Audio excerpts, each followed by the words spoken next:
La haute école buissonnière, une école libre, à ciel ouvert. Ici on réveille ce que l'école a oublié de nous apprendre. Le cœur, l'imaginaire, le sens. Pour que nos rêves d'enfants deviennent enfin nos plans.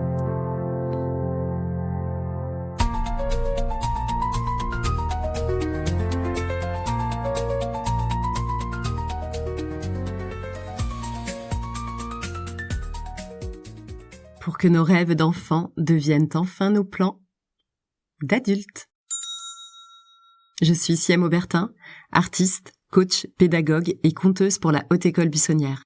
J'ai créé cette école sans mur pour les artistes entrepreneurs, les coachs sensibles et toutes les âmes créatrices qui veulent impacter le monde avec beauté, sens et stratégie. Si vous êtes de ceux qui veulent apprendre à rêver plus juste, à créer plus grand, à vivre plus vrai, alors cette école est faite pour vous. Choisissez votre place dans la classe et installez-vous confortablement. Épisode 3, la grande classe à ciel ouvert. Savez-vous qu'à la Haute École Buissonnière, l'une de nos matières préférées, c'est la grande classe à ciel ouvert? Là où l'on se retrouve sans table ni mur, juste des êtres, des rêves et des regards qui brillent. Là où l'on partage ce que l'on n'a jamais osé dire à haute voix. Ici, chaque rêve est une graine, et ensemble, on apprend à en prendre soin pour qu'un jour, il pousse pour de vrai.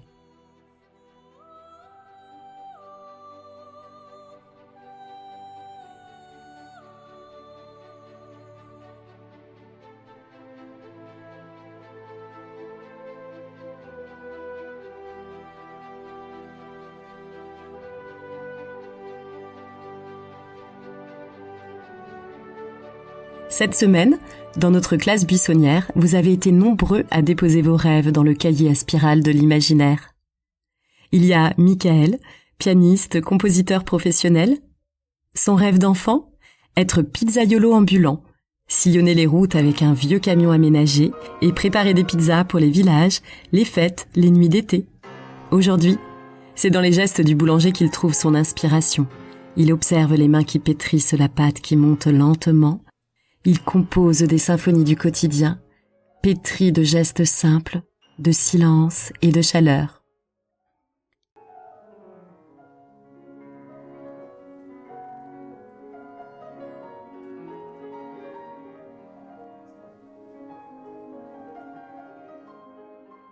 Il y a Brice, reporter photo, qui, enfant, rêvait de devenir footballeur.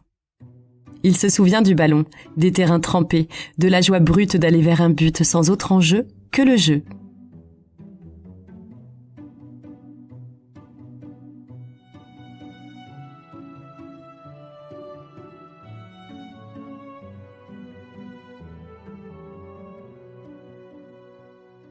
Il y a Gladys, journaliste, qui rêvait d'être George Sand. Et l'image qui lui est apparue, une toute petite Gladys, absorbée par la petite Fadette dans son immense bibliothèque où le temps s'arrêtait quand elle lisait.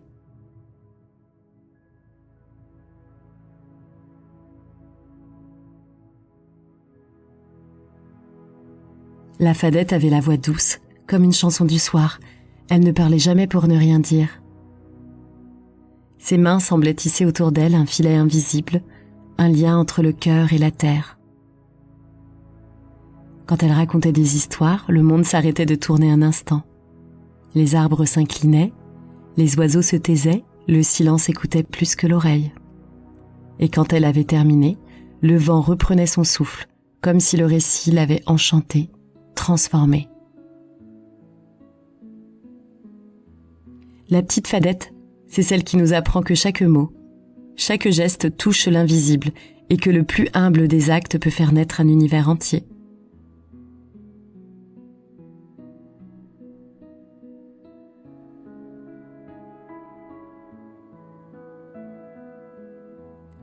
À toi, Gladys, et à vous toutes et tous qui lisez Le Monde à voix basse en espérant le réécrire un jour.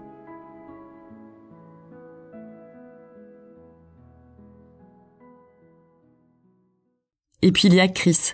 Chris rêvait d'avoir son propre show radio. Aujourd'hui, Il anime un podcast hors norme. Il explore l'humain, le sensible, l'invisible. Petit, il voulait être astronaute, viking, explorateur. Il a sillonné les mers intérieures, les territoires inconnus de la pensée. Pas besoin de fusée, il est allé là où peu ose poser un pied, dans l'inconnu de soi. Adolescent, il rêvait d'être une rockstar.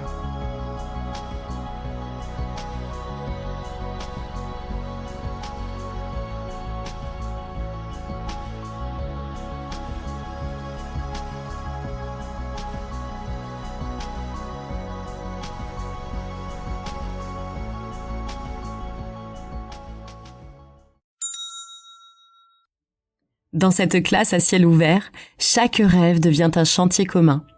On ne donne pas de conseils, on écoute. On relance, on éclaire. Michael capte des sons de fournil, les bruitages du pain qui lève et les transforme en partitions immersives. Brice anime des ateliers photos sur un terrain de foot au Burkina Faso. Gladys a créé un cercle d'écriture autour des héroïnes du 19e siècle. Chris lance un format de podcast épique où chaque épisode est une quête intérieure. Vous pensez peut-être « Moi, je n'ai pas le temps.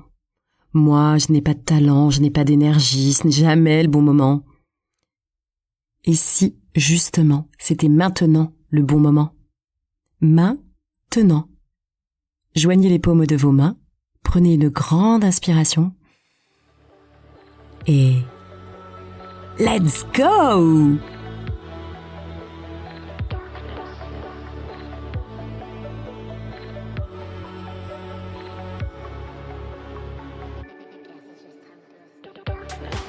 Le plus grand pas, c'est le premier, celui où l'on ose dire « Voilà, j'ai un rêve !» C'est pour cela que j'ai créé en 2012 la méthode Artiste de vie.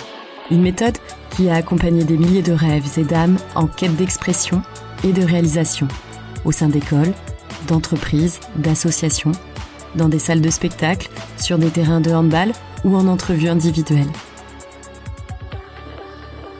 Ce que j'aime profondément faire, c'est être facilitatrice d'intelligence collective au service du rêve et du vivant, offrir un cadre, des outils puissants et voir jaillir toutes les idées, les projets, les élans du groupe, de voir que nous nous apportons les uns et les autres des pistes et expertises pour avancer ensemble.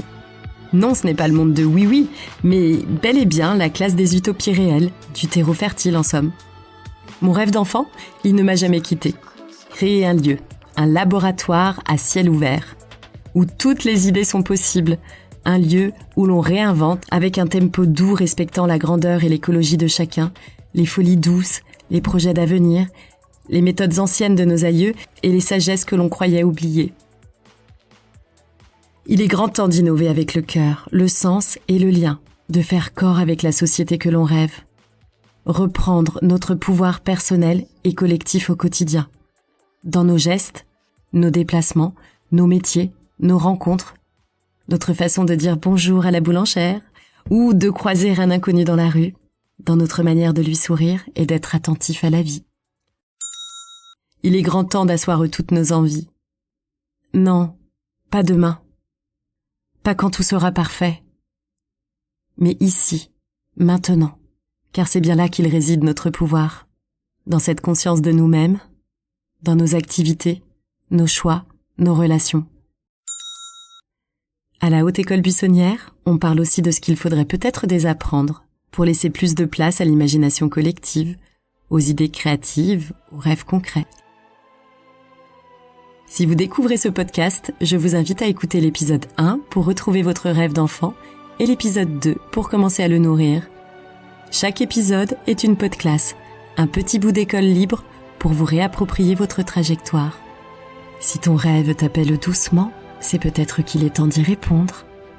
Et si tu cherchais un signe, le voici.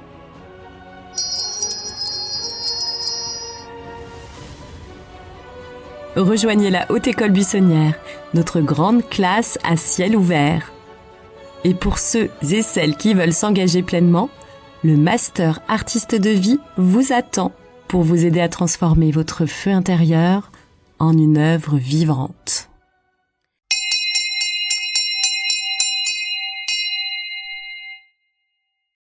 Buissonnier, buissonnière, la cloche a retenti. Il est temps de retourner dans nos vies. Prenez votre cartable de cœur et surtout, n'éteignez pas la lumière en partant, pensez à la rallumer un peu plus, à l'intérieur, là où sont cachés vos rêves d'enfant. À bientôt pour notre prochaine podcast.